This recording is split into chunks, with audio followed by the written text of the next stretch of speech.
Magic Earth, Chapter 4.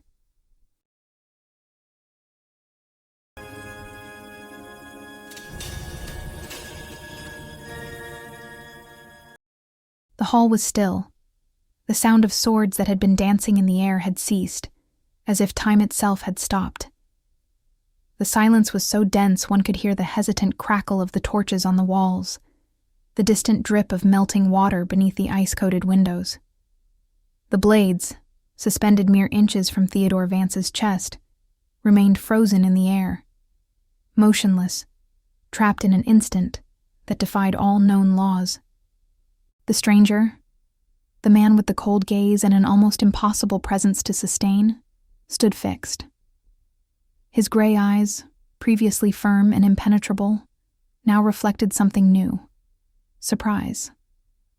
Not the kind of surprise that comes from fear, but the rare kind that arrives when someone witnesses something that should not exist. Jack stood still, his heart pounding, his chest heaving, not understanding what he had done. All he remembered was the scream, a scream he hadn't recognized as his own, a sound that hadn't come only from his throat, but from somewhere deeper, older, buried in his very essence. And then, as if the world had responded to a silent command, the swords had stopped. The man took a step forward. The surrounding guards instinctively recoiled, as if the air around him were made of invisible blades. His eyes locked onto Jack, and a slight tremor ran through the room. "You," he murmured, in an almost reverent tone. "You stopped it." Jack swallowed hard, unsure how to reply. King Arrow, who had been watching everything from his obsidian throne, was the first to break the silence. His voice was strong, though his face betrayed his tension. "State your name, outsider." The man stared at him but did not answer. He merely let his eyes slowly sweep across every face present, from the terrified guards to Jack's figure, who was still trying to grasp what had happened. "I can end our fight here," he said at last, his grave voice slicing the silence, "if the boy comes with me on the next mission. And there is one more condition." A murmur of astonishment spread through the hall like fire. Selith, the king's advisor, widened her eyes. Theodore, Jack's father, stepped forward, the instinct of protection burning in his gaze. "This is madness," Theodore roared. "He's just a boy." The stranger did not avert his gaze. "The boy is not just anything," he answered coldly, "and you know it now." Arrow leaned slightly on his throne. "I want guarantees," he said. "I do not trust men who hide their names." The stranger offered a faint, almost imperceptible half-smile. "I do not give guarantees, Your Majesty. I give results." Theodore could not bear it. "He is not going with you," he cried, his voice choked. "He is my son, and you have no right whatsoever." The king raised his hand, cutting him off. "The decision is his," he said firmly, "not yours." Theodore turned to the king, incredulous. "Your Majesty, by all that is sacred." But Iroh ignored him and looked directly at Jack. The boy seemed small under the weight of so many stares. He could still feel his body trembling, his legs weak. But there was something different in his chest now. Something pulsing. Something he didn't understand. "Jack," the king said, "what will it be?" Jack looked at his father, then at the man, who remained standing in the center of the hall, his eyes fixed on him. For a moment, Jack had the strange feeling that this man knew him, in a way he didn't even know himself. His father, overcome with anguish, took a step forward. "Son, don't do this. You don't have to prove anything to anyone." Jack looked at him, his heart heavy. "Father, if I say no, he will force the answer he wants, and everyone here will pay for it."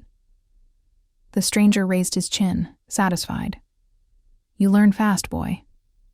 "Then I'll go," Jack said. The voice came out trembling, but firm enough to fill the hall. Theodore's face crumbled. He tried to approach, but the king held him by the arm. The decision is made." "You are handing my son over to an assassin," Theodore shouted, his voice tearing the air. "This is treason." The stranger turned, indifferent. "I would take him anyway," he said simply. "But I appreciate the courtesy of allowing me to do so with consent." Jack turned to his father. "I'll be back, Father. I promise." Theodore didn't answer. He just looked at him, and that look said everything. Pride, fear, love, and a terrible premonition that perhaps he would never see him again. The stranger walked toward the great hall door. The sound of his boots echoed on the stone floor, rhythmic and precise, like a clock marking the end of something.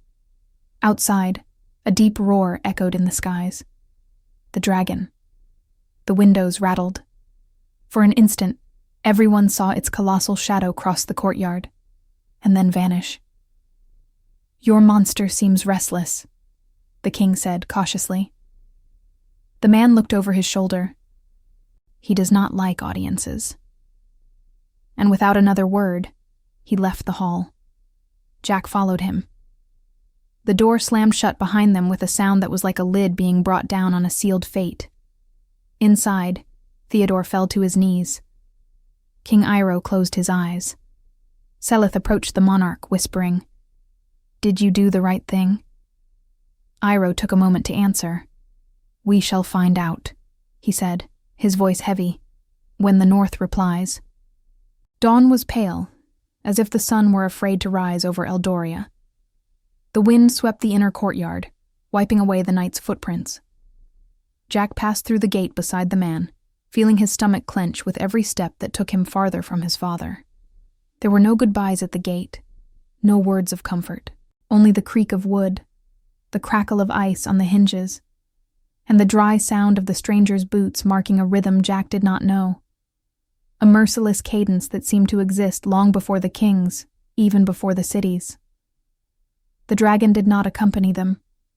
The gray sky, an iron lid over the plain, offered no shadow, no roar, no breath, only emptiness. Jack looked for it instinctively, like one seeking a roof during a storm. Nothing. The man walked without looking back, and Jack hurried his pace. The walls grew small, then became a line of charcoal on the horizon, and finally disappeared altogether.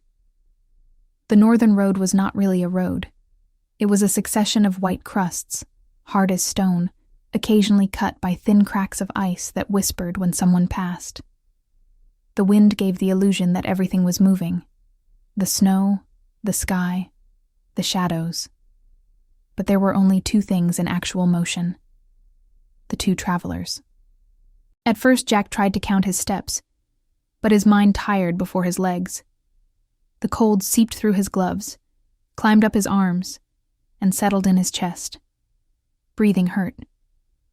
With every exhale, the cloud that left his mouth seemed to steal a little more warmth. He glanced sideways at the man.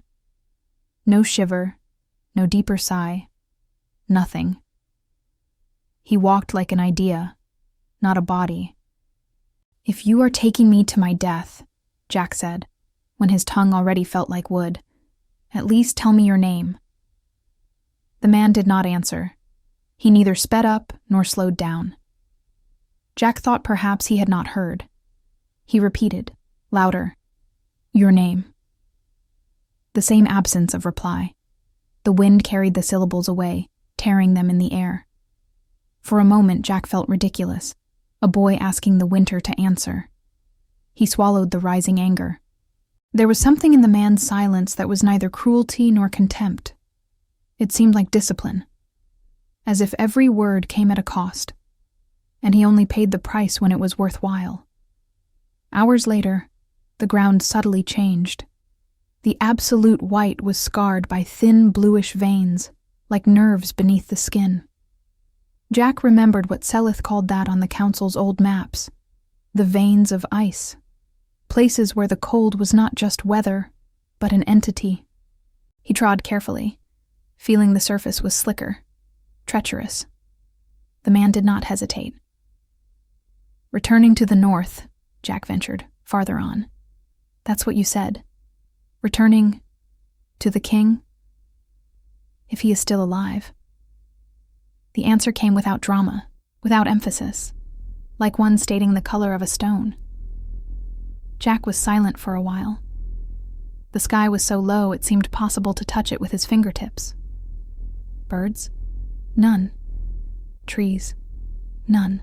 Even the sound of his own heart seemed slower here, as if the earth demanded respect for the step. At noon, or what could be noon, as the sun was an indecisive stain, the man raised his hand. They stopped. He analyzed the horizon, not with his eyes, but with another sense Jack could not name. The boy wanted to ask what it was, but the man was already walking again, without words. Jack adjusted the cloak over his shoulders and followed. When the wind bit harder, they found a black rock recess, a broken tooth emerging from the ice, and took shelter for a few minutes. The man took a package of dried meat from his pouch and held it out to Jack. The simple, unexplained gesture broke a layer of ice between them. "Thank you," Jack said, chewing slowly. His mouth burned, then went numb. The man nodded. He took a sliver and observed it in his hand, as if recalling another life where food was just food and not fuel. Jack summoned his courage. What happened in the hall? The words were difficult to get out. I heard my own scream and then the swords fell. Was it you who stopped it, or was it me? I did nothing. The man was not looking at him, and that is why I am walking with you. So I have magic? Jack smiled briefly, almost guiltily, as if admitting hope were a crime. No. The firmness of the no was a blow. That's why it worked. Jack swallowed hard, confused. A handful of snow dislodged from the edge of the rock and fell near his boots with a muffled plop. They returned to the march. Time stretched into a single thread. At some point the light changed. Not brighter, not darker, just different. And Jack understood they had crossed one of those invisible thresholds travelers swear exist. The cold here had a smell. The smell of wet metal, of extinguished firewood, of ancient dampness preserved under glass.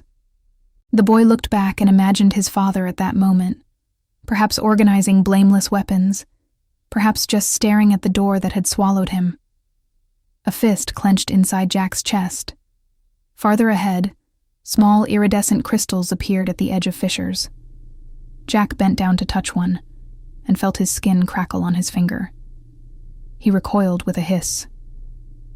"Do not paste your flesh where the world wants to store it," the man said, for the first time sounding almost human.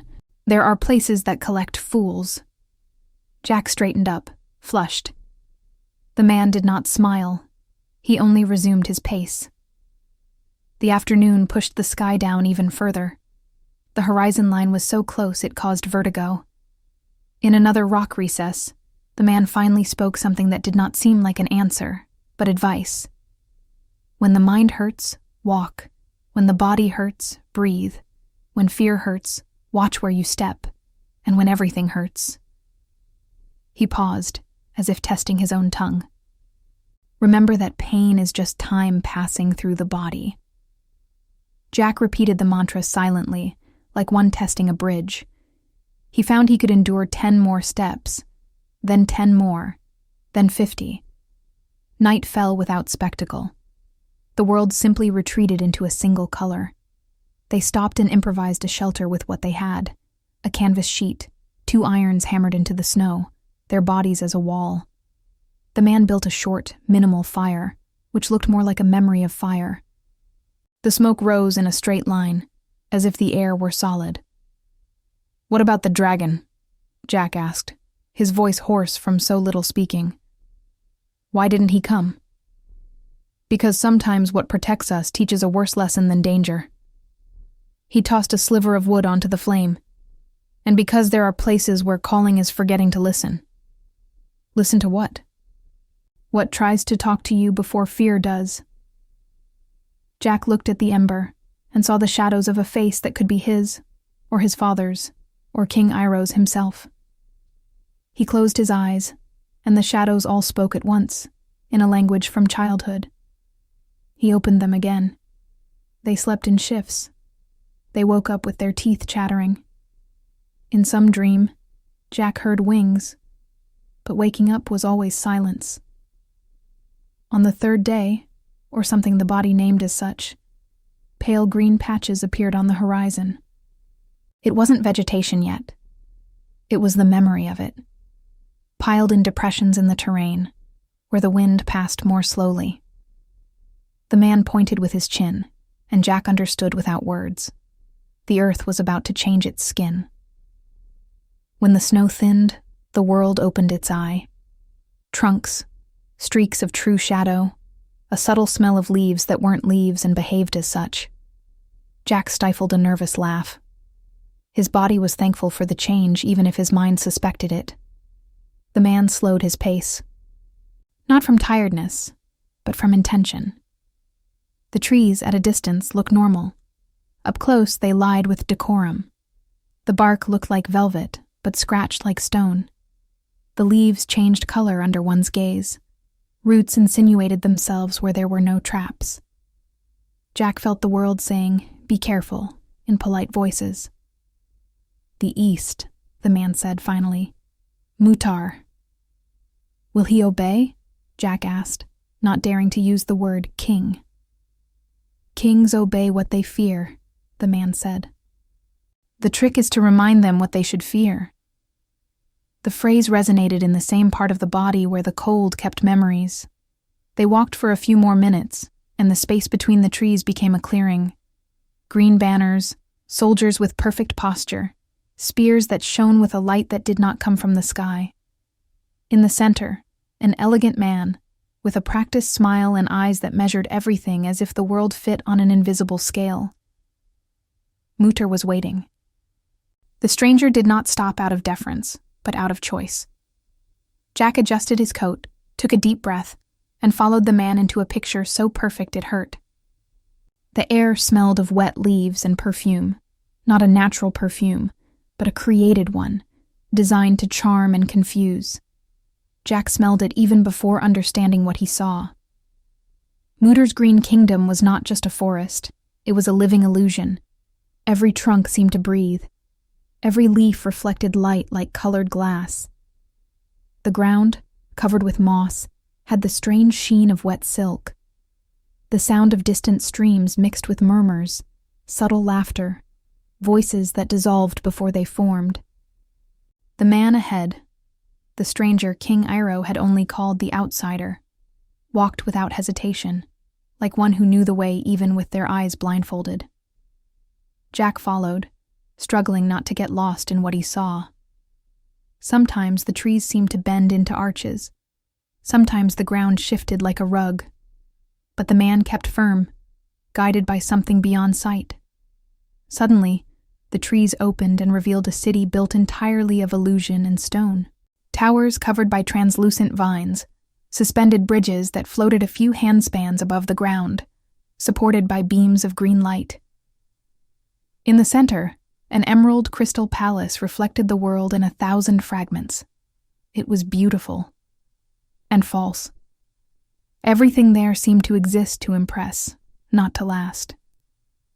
Soldiers approached, tall, with polished armor that mirrored Jack's face in distorted reflections. Their leader raised a hand. "Identify yourselves." "No foreigner enters Viraeus without the king's authorization." The man did not stop. "I am already authorized," he replied calmly. "He awaits me." The soldier hesitated, and, to Jack's surprise, the palace seal began to glow on the distant wall. A portal opened. "Let them pass," echoed a voice, soft and authoritative at the same time. "Mutar." The man proceeded, and Jack, astonished, accompanied him. As they crossed the arch, the air changed, denser, more perfumed, almost intoxicating. The inner corridor was made of liquid mirrors. The walls reflected not what was before them, but what hearts desired. Jack saw for an instant his mother's face. Lys, smiling. His father, waving from the tavern courtyard. He blinked, and everything vanished. The man ahead seemed immune. Or perhaps his desires were too deep to be reflected. At the end of the corridor, a jade hall awaited them. Mutar, the king of transformations, was seated on a throne that seemed to change shape every second. One moment it was living wood, the next white marble, the next pure light. He himself exhibited the same gift. Hair that changed color with his breath, eyes sometimes green, sometimes gold, skin that shimmered as if made of silk and sun. A man who seemed unbound by his own flesh. So it is true, Mutar said, rising with a charming smile. The man from the north truly exists. Iroh didn't invent his madness. Madness does not create dragons, the stranger replied. Nor does it bend iron with thought. Mutar laughed, and the sound echoed like bells. Dragons, you and your old stories. What do you want here besides spreading fear among the kingdoms? The man stopped in the center of the hall. I want to propose the same thing I proposed to the north. Mutar raised an eyebrow. A truce? A summons. His tone was firm, cold. I want you to come to the north in a few days. King Iroh already knows the reason. Mutar tilted his head, curious. And why would I heed a summons from you? Because the alternative is silence, the man replied. And silence here would be your ruin. A murmur of unease ran through the servants around. Mutar descended the steps of the throne, his bare feet touching the jade floor with supernatural lightness. You speak as if destiny were your toy. His smile was beautiful and dangerous. Tell me, traveler, who are you after all? The man sustained the king's gaze for long seconds. Then he only answered, someone who remembers what you chose to forget. Mutar smiled again, but there was a trace of tension at the corner of his lips. Pretty words, empty ones too. The man took a step forward. The air shifted. The torch flames flickered. The floor seemed to sigh. They are not empty, he said in a low voice. Just too old for your language. Mutar stopped, analyzing him. And then, as if recognition had suddenly struck him, the king momentarily lost control of his own glamour. His skin became pale, almost translucent. It can't be, he murmured. You should be dead. Jack looked from one to the other, confused. The man did not reply.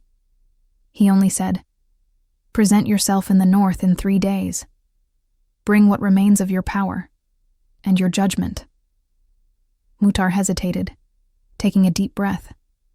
The entire hall seemed to lean with the tension. Finally, the king raised his chin.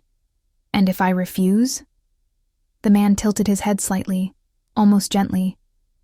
Then I will return, and nothing you transform will be able to hide what you truly are. Silence. The kind of silence that scrapes the air. Mutar composed himself. He smiled again, with a studied charm. I will go. His voice sounded firm again. But I want to know, what is the other condition you mentioned? The man turned, already walking toward the exit. You will know when the time is right. Mutar narrowed his eyes. I do not trust riddles. Trust is a luxury for the weak. And he left, without looking back. Jack followed him, still feeling the air vibrate behind him. When they crossed the portal back, the scent of flowers disappeared as if it had never existed. The trees returned to being somber trunks, and the wind blew strong, carrying away any trace of enchantment. For a long time, neither of them spoke. Jack tried to process what he had witnessed. The transformation king reduced to hesitation before a man who wouldn't even say his own name. But there was something else. A look Mutar had cast at the stranger before they left. A look of fear. And fear did not suit kings. Finally, Jack risked. What did he mean by, "you should be dead"? The man did not answer. He walked a few more feet to the edge of the forest, and only then spoke, without turning around. "For your safety, Jack, I will only reveal your doubts when we return to the north." Jack wanted to insist, but something in his voice stopped him. It wasn't a threat. It was weight. A weight that came from someone who carried too many truths. They followed the green road, which would soon turn white again. The wind shifted. The sky began to open. And when they looked back, Mutar's kingdom no longer existed, or perhaps it had never truly existed at all. The south did not begin. It plummeted. After days of elegantly lying green, the earth turned to stone, and the stone turned to a precipice. Red mountains sliced into blades, rose like ramparts built to refuse the sky. The wind there did not run. It attacked. It climbed the gorges with the howls of a trapped animal, shaking up rust-colored dust that clung to the skin and the taste in the mouth. The air smelled of iron, the kind that recalls blood even when there are no wounded in sight. High in the main gorge, a city embedded in the rock revealed itself step by step. Terraces carved with a chisel, open galleries, narrow bridges stitching together cliffs. And crowning it all, a palace embraced by the abyss, from which a long balcony jutted out, suspended over the void. There, they said, Nopsum liked to receive. Not out of vanity, but out of calculation.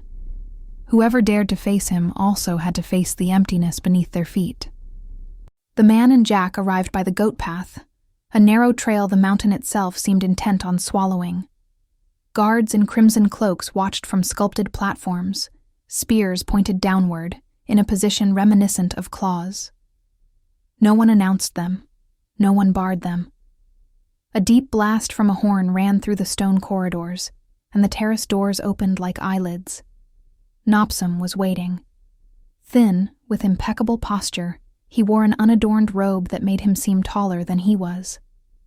The golden, dust-filtered light of the late afternoon hit his face and made his eyes strangely pale, almost colorless. Pupils that looked like slits in ice. Around him, advisors and followers occupied discreet places, like functional shadows. An old man with copper rings in his ears. A girl with a translucent expression, whose hands were never still. A captain with a clenched jaw, accustomed to obeying. All watching, none blinking. "The North sends regards," Nopsum said, his voice unhurried. Or would it be better to say, warnings? The man advanced to the line where the stone ended and the sky began, and stopped there, as if the drop were no argument. "I came to say the same thing I told the East," he replied simply. "To the East you sold riddles and bought silence," Nopsum countered. "Here, silence buys nothing. Name your price quickly." Still without names, without titles. As if two artisans were analyzing each other's work. "2 conditions," the man said. "First, present yourself in the north within a few days. Second, it will be told when we are there." A dry murmur, almost a brushing of sand, ran through those present. Nopsum brought a finger to his chin, amused. "You, who cross kingdoms without a banner, think you give orders." He tilted his head toward Jack, without moving his feet from the exact spot where the balcony's shadow ended. "And you bring a boy. Why? Because where he treads, your art dissolves," the man said, without moving a muscle more than necessary. The girl with restless hands closed her eyes. Jack felt something cold brush his mind, like well water on the back of his neck. A voice that was not a voice whispered memories he hadn't lived. Wheat fields he would never harvest. A sister who never existed. A kiss that didn't belong to him. The images touched the surface and shattered, like foam that cannot become a wave. The girl opened her eyes too quickly, surprised. Nopsum showed no reaction, but a new crease etched his brow. "Strange," he murmured, almost to himself. "A lake without a reflection." Jack took a deep breath, clenching his hands into fists to remember they were his. The man didn't move. He only observed him sideways for a fraction, like one checking a pin on a gate about to burst. "I was warned of your parade in Eldoria," Nopsum continued, returning to his adversary. Gates flew open, men fell, the king went silent. And a dragon that doesn't exist existed. What a beautiful story. I would appreciate it more if it didn't blur my borders. Your borders were blurred long before me, the man said. You just painted over them. The wind blew stronger, punishing the audacity with dust. 2 advisors tightened cloaks around their necks. A guard swore under his breath. Nopsum smiled, toothlessly. You speak like someone who lost the courtesy of another era. I lost many things, the man said. Courtesy was the first. Then came the maps. Nopsum flicked an invisible speck of dust from his robe's cuff, a gesture too slight to be casual. And what do your maps say about me? That you prefer doors to windows, the man replied. That you read better in the dark, and that you believe every secret is currency. You are wrong about one thing. Only one? The almost smile. Not every secret is yours. A metallic noise. The captain with the clenched jaw shifted his weight, assessing the space between the man and the parapet. Nopsum raised a finger without looking, and the captain returned his weight to his heel, obedient as a dog that knows when to sheathe its teeth. Suppose I go to the north, Nopsum said, now straight as the axis of the balcony. What do you give me in return? The chance to remain king when the wind changes. There was what, in a place without trees, might be called the silence of a forest, an absent sound that is missed because it is absent. And if I stay, Nopsum insisted, you will hear the scream again, closer. The word scream was not pronounced loudly, but every body on the terrace heard it in the right place. That space between the throat and the stomach where fear dwells in boots. Nopsum turned his face to Jack. For the first time, he spoke directly to him, in a courtesy that sounded more like a test. What did you see, boy? Jack hesitated. He thought of saying, a monster, a shadow, nothing. He thought of looking at the man to his left and waiting for a sign. There was no sign. I saw something that didn't seem to fit in the sky, he finally said. And another thing inside the silence, as if the silence were alive. The girl with restless hands stopped moving her hands. The old man with the ring scratched his beard, satisfied with the alien poetry for practical reasons. Nopsum smiled in a way that said neither kindness nor liking, but interest. You speak like someone who doesn't lie because he doesn't know how, he said, almost gently. Then he crossed eyes with the man again. And you speak like someone who knows because he cannot lie. I speak like someone who doesn't have time, the other said. The king of the mind walked 2 steps toward the abyss and stopped beside his adversary. From above, the valley stretched out in gradients of shadows. The wind pulled at their robes, trying to tear them from the protocol. I will go, Nopsum said finally. Not out of obedience, for usefulness. His gaze slid once more to Jack.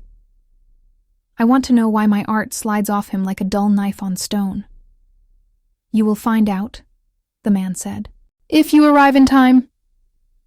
In time, Nopsum repeated, savoring the deadline like one savoring a poison to measure the dose. You spoke of 2 conditions. The second is missing. Tell it. In the north.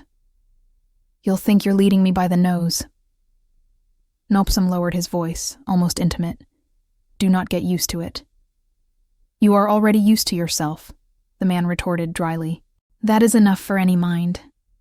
The captain ground the tooth his jaw wouldn't let him. The girl smiled involuntarily. The old man with the ring suppressed a laugh that would have been disrespectful. Nopsum did not change. He merely spun his body in a perfect semicircle, signaling the end of the audience, and extended his palm, a calculated gesture of a host who concludes, not invites. 3 days, then, he concluded. The North. Take your silence and your pet silence. I will take my questions. Take your courage, too, the man said. You will spend it. They left. The corridor leading back to the mountain gorge was cold with stone, without perfume or tricks. The torches there burned like torches, and the shadows behaved like shadows, which, after so much east and so many lies, felt like a relief. Still, Jack felt the need to touch the wall, to feel the solid world beneath his fingers, to remind his body that his body existed. What he tried to do to me, he began, unsure where to put his voice. It hurt a little, but it felt wrong. The manner was wrong, the man replied, walking, not the target. You mean he shouldn't have tried? I mean many will try, he said, and the sentence carried no threat, only prediction. Get used to recognizing the fingers before you feel the hand. The idea was a knot. Jack stored it whole, as one stores smooth stones found by a river, without knowing when they will be useful, but knowing that they will be. Outside, the wind from the terrace had changed. No longer a whip. Now, a lick, as if the walls were pulling the city back into the rock for reasons of prudence. Guards followed at a distance, discreetly, respecting a rule Jack did not know. Let go of those who cannot be kept, so that those who need to be seen leaving may return. At the point where the trail returns to a rut, Jack looked up one last time. Nopsum remained on the balcony, a living statue silhouetted in the red light of the late afternoon. He did not wave, did not speak. He only watched, and for one too long second, Jack had the distinct feeling that the king was not looking at him. He was looking through him, at something that lay in the exact place where fear turns into decision. He will go, the man said, like one commenting on the weight of a stone. And he will take more than questions. How do you know? Because it has been this way before. It was a phrase that begged another. Jack chose to store it, as he had with the smooth stone. There was a rhythm there, the same as the North's. Questions that only worked later, when the body had time to understand the answer. They walked until the city turned into a mere outline. The dust clung to their sweat and turned to crust. The wind lost its habit of pushing and returned to being just wind. The sky, which liked to be copper there, began to yield to the hard blue of the distant north. Are we going back, then? Jack asked, unable to decide if the word meant relief or threat. We are going back, the man said. The road does not like stationary people. And they descended the ridge by the same goat path, leaving behind the kingdom where thoughts have stone walls, and where the king had promised to go, not out of pride, but out of usefulness. Sometimes in the south, that meant the same thing. When night fell completely, the cold climbed the trail like water up a root. The man adjusted his cloak on his shoulder, and Jack did the same. Somewhere, far above, a bell rang a single time, deep as a doubt. The sound echoed through the mountain gorge and was lost in the valley. Jack thought of Iroh, of Seleth, of Theodore. He thought of the dragon that did not appear. He thought of what would come when the 3 kings gathered in the north. And the mountain, neutral as always, answered with its custom. Stone, wind, dark. The rest would be the work of men. The road back was the same, yet nothing about it felt the same. The same fields of ice, the same biting wind, the same soul-gnawing silence. But something had shifted. Jack could feel it. The air carried a strange tension, as if the world were holding its breath, awaiting something that hadn't yet happened. The two walked side by side, but the space between them felt immense. The man, still nameless, proceeded with slow, measured steps, his eyes always watchful of the horizon. Jack, on the other hand, kept his gaze locked on the ground. The cold no longer hurt as much. It was now an old companion, bothersome but predictable. What was gnawing at him was something else. Doubt. Doubt about what he was, and about what the man truly wanted from him. For a time, no one spoke. The wind did the work of words, sweeping up small whirlwinds of snow and broken memories. Jack thought of his father, of Lys, of the castle, of the scream that had echoed in the mountains, and of the force that had surged from within him, a force that felt less like magic and more like the absence of it, as if the world had forgotten to function for an instant, just because of him. The man stopped suddenly. He lifted his gaze to the horizon, his eyes narrowed, like someone sensing something the ordinary body couldn't perceive. Jack approached slowly. Problem? The problem always exists, the man replied. The difference is when it decides to show its face. Jack looked around, but saw only ice. No sound, no shadow. What are you looking for? The silence, he said. When its tone shifts, something is coming. Jack waited a few seconds. Nothing changed, at least for him. But the man seemed satisfied with his observation. It's still safe, he finally said, resuming his walk. Jack followed, trying to keep pace, until curiosity overcame his fear. Can I ask you a question? You can, but I don't promise to answer. Why me? Jack asked. Why take me? You could have taken any other mage, warrior, king, but you chose me. The man took a while to reply. When he spoke, his voice was low, but firm. Because no mage, warrior, or king would have done what you did in that hall. I don't even know what I did, Jack shot back, frustrated. I just screamed, and the swords stopped. Exactly. But that doesn't make sense. I didn't use magic. I didn't conjure anything. I didn't feel any power in me. The man stopped again. He turned. His eyes, which always seemed made of stone, now held something different, a flash of empathy. It's because you have no power. Jack blinked, confused. What? You don't cast magic, Jack. You unmake it. The wind passed between them, carrying the echo of those words. That's impossible, Jack murmured. No. It's rare. The man crossed his arms. Magic requires a flow of energy, of will, of life. But in you, there is a void, a space where it cannot exist. Jack took a step back, as if the air around him had grown heavier. Are you saying I'm a failure? The man took a deep breath. I'm saying you're an anomaly. The difference is what you will do with it. Jack fell silent. An anomaly. The word sounded worse than any insult, but something inside him, a stubborn spark, rejected the meaning. You talk as if you know a lot about me, the boy said, trying to control his anger. But I know nothing about you. The man watched him for an instant, weighing the sincerity. Then he nodded slightly. You're right. He started walking again, and Jack had to quicken his step to catch up. The sound of boots on the ice marked an almost hypnotic rhythm. So, tell me who you are, Jack insisted. If you expect me to trust you, tell me your name. The man stopped for the third time that day. The wind made his cloak snap like a worn flag. He turned slowly. Spes. The name dropped into the air like a droplet on a frozen lake. Soundless, yet heavy. Jack repeated it, confused. Spes. What does it mean?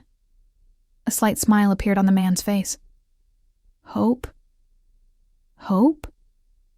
Jack chuckled, incredulous. Is this a joke? It's irony, Spes answered. Hope is what remains when the world has already given up on everything. Jack stared at him, trying to decipher if he was serious, but Spes had already turned away again. Let's go. The north awaits us." They walked for hours. The cold intensified. The clouds began to close in, and the sky took on the color of aged steel. Finally, Jack asked, "Spes, that dragon, what about him?" "Since we left, we haven't seen him again. He vanished." Spes kept his eyes on the horizon. "Dragons appear when they are called, but sometimes the call requires the right price." "What price?" "The soul of the caller," Spes replied dryly, "and mine has been in debt for a long time." Jack observed him in silence. For the first time, he noticed the hidden exhaustion in the man's posture. The rigid shoulders, the distant gaze, the heavy stride. He was not invincible. He seemed more like a survivor of wars no one else remembered. The wind blew stronger, whipping up clouds of snow. Jack hunched into his coat. "When you said my lack of magic is a void, does that mean I can destroy magic?" Spes looked at him briefly. "You can nullify it. And if you learn to control it, perhaps you can save those whom magic kills." Jack blinked. "Save? Not all magic heals, boy. Some just disguise the poison." The words stuck in Jack's head as they walked. It was as if the world itself was beginning to make sense in a different way. If magic could be undone, what else could be reversed? Death, destiny, fear. As they walked, the sun finally broke through the clouds, tinting the ice gold. Jack stopped for an instant, watching the light's reflection. "Spes," he said hesitantly. "What do you really want?" The man did not answer immediately. After long seconds, he spoke, without looking at him. "I want what every tired man wants." "What?" "An end." Jack swallowed hard. That word sounded like a premonition. Spes started walking again. "But before that, I want to mend what I broke." "And what did you break?" Spes looked at the horizon, and for an instant Jack swore he saw genuine sadness in his eyes. The balance. The wind rose, roaring between the mountains. The sound seemed like the echo of something much bigger, older than the two of them. And for an instant, Jack felt the entire world watching them. The ice crunched beneath their feet, as if the path were alive and waiting. Spes stopped again. The junction of 3 valleys opened before them, the point where the north, the east, and the south met, a place forgotten on maps where no banner dared to fly. "It's here," Spes said, his voice low but firm. "The point where the 3 kingdoms touch." Jack looked around, impressed by the emptiness that stretched out. No trees, no rocks, just snow.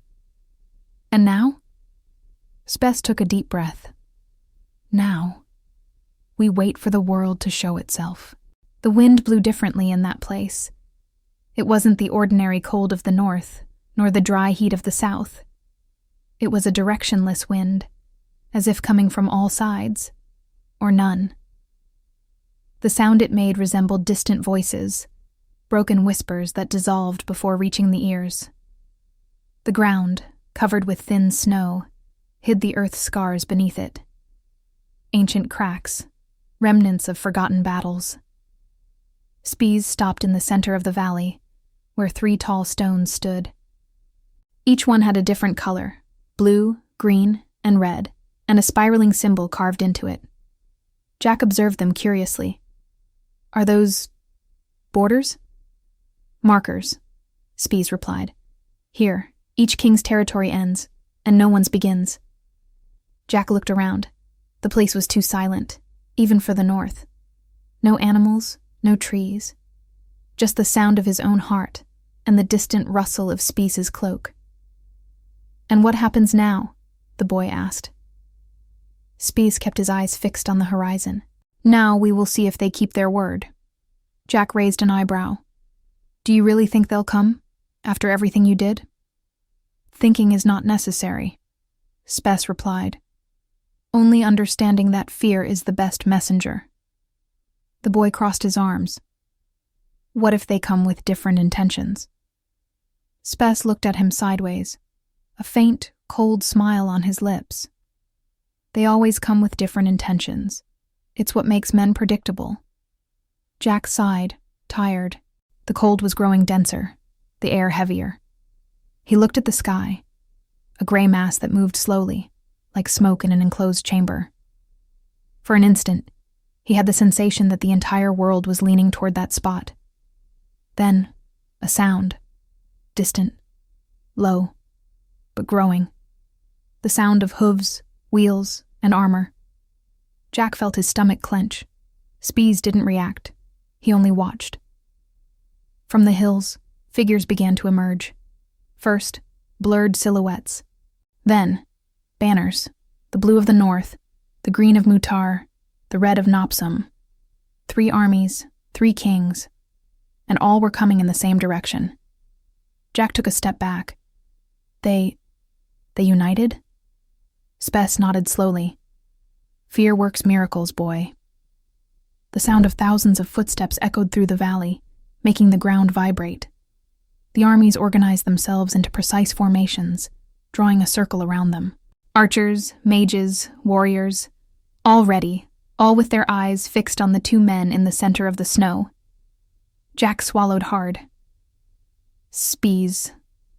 What's going on?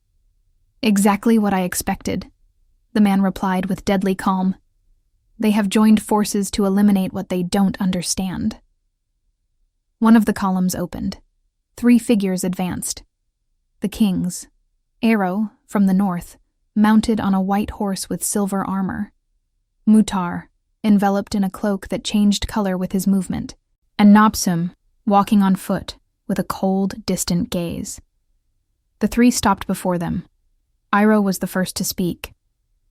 Outsider, you have crossed the line for all of us. The time has come to pay the price. Spes tilted his head slightly. The price is always collected before the world understands the value. Mutar crossed his arms, his voice echoing firmly. You have undone agreements, violated territories, summoned forbidden creatures. Nopsum completed, almost without emotion, and brought chaos back to the earth. Jack looked at the 3, trying to understand what he saw. There was no nobility left in their faces, only fear and rage. The kind of rage that is born when someone shows us our true reflection. Spes, Iroh said, you may have been the hero of an ancient age, but now you are merely a threat. Jack's eyes widened. A hero? Spes didn't answer immediately. The wind lifted the snow, covering his boots. When he spoke, his voice was serene, almost resigned. I did not come to destroy. I came to remind. But as always, forgetfulness screams louder. The kings exchanged glances, and the world seemed to hold its breath. Suddenly, a flash. Magic. Dozens of mages extended their hands, and the ground exploded in light. Green, blue, and red sparks streaked across the sky. The air became fire.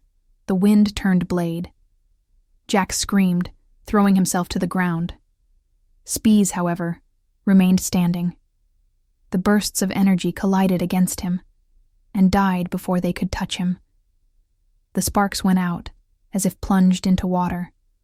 The spells dissolved in the air, harmless. The silence returned, heavy, incredulous. Jack got up slowly, his heart pounding erratically. How?